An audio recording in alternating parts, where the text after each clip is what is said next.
দুই বন্ধু মরুভূমির মধ্যে দিয়ে হেঁটে যাচ্ছিল।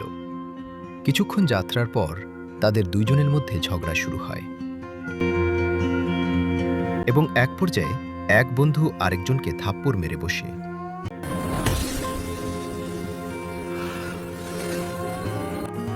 যে থাপ্পড় খেয়েছিল সে মনে কষ্ট পেলেও মুখে কিছুই বলল না, শুধু বালিতে লিখে রাখল, আজকে আমার সবথেকে প্রিয় বন্ধু আমাকে থাপ্পড় মেরেছে।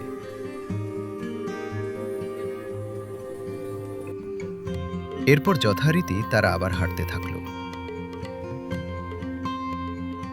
এবং কিছুক্ষণ পর একটি সুন্দর মরুদ্যান দেখতে পেল। Look at this place. It's like a miracle. মরুদ্যানের পরিবেশ এতই মনোরম ছিল যে তারা ঠিক করল সেখানে তারা বিশ্রাম নিবে এবং গোসল করবে। তারা পানিতে নামল, কিন্তু যেই বন্ধুটি চোর খেয়েছিল সে চোরাবালিতে আটকে পড়ে ডুবতে শুরু করে। তখন অপর বন্ধুটি জীবন বাজি রেখে তার বন্ধুকে উদ্ধার করল। Thank you for saving my life. It's okay, my friend. উদ্ধার হওয়ার পর বন্ধুটি পাথরের উপর খেদাই করে লিখল, আজ আমার বন্ধু আমাকে মৃত্যুর হাত থেকে বাঁচিয়েছে।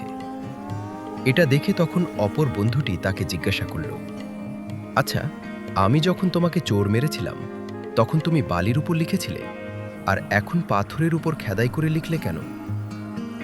When I hurt you, you wrote it in sand. Why is this time in stone? তখন দ্বিতীয় বন্ধুটি মৃদু হেসে জবাব দিল, যখন কেউ আমাদের কষ্ট দেয় তখন সেটা বালিতেই লিখতে হয়, যাতে ভালোবাসা আর মায়ার বাতাস তা মুছে ফেলতে পারে। আর যখন কেউ আমাদের কোনো উপকার করে তখন তা পাথরে খোদাই করে রাখা উচিত, যেন কোনো বাতাসই তা কখনো মুছে দিতে না পারে।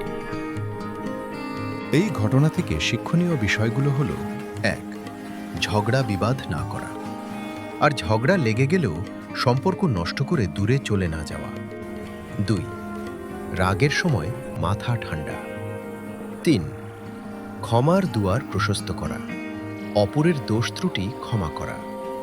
4. উপকারীর উপকার কখনো না ভোলা, আর অপরের উপকার করা।